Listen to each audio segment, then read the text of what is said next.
पण पुढच्या घडामोडीकडे, आपल्या शत्रूला रसद पुरवण्याचं काम सिल्लोडमधून झालं असं राजेंद्र जंजाळ यांनी म्हटलेलं आहे. अब्दुल सत्तार यांच्यावर राजेंद्र जंजाळ यांनी नाव न घेता टीका केली आहे. तर सिल्लोड सोडलं तर मला सगळ्यांनी मदत केली असं संजना जाधव यांनी म्हटलंय.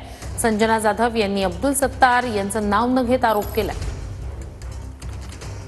आपल्यातले म्हणजे तुम्हाला समजलं नाही, आपल्यातलाच एक माणूस होता की ज्यांनी या ठिकाणी आपल्या शत्रूला रसद पुरवण्याचं काम सिल्लोडून केलं. तुम्हीच नाही तर सगळेच्या सगळे आपले जितके आमदार होते त्यांच्या विरोधात काम करण्याचं काम या ठिकाणी केलं. आता आमची बारी आहे. आता आम्ही पण दाखवून घेऊ की आम्ही काय करू शकतो आणि येणाऱ्या काळामध्ये आपण सगळेजण निश्चित बघितल्याशिवाय राहणार नाही.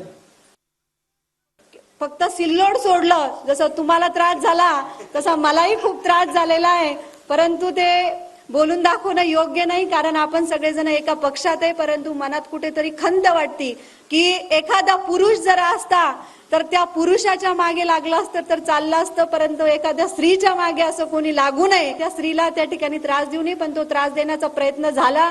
परंतु झाला तरी हे सगळेजण एवढ्या खंबीरपणे माझ्या पाठीशी उभे होते, त्याच्यामुळे मला कोणीही माझ्या विजयाला त्या ठिकाणी रोखू शकलं नाही. की आता शहराची सगळी उबाटा जवळपास इकडे आलेली आहे, तशी भविष्यामध्ये माझ्या तालुक्यामध्ये मी कुठेही उबाटा गट शिल्लक औषधाला सुद्धा ठेवणार नाही, असा शब्द मी आपल्याला आजच्या आपल्या सत्कार प्रसंगी देते.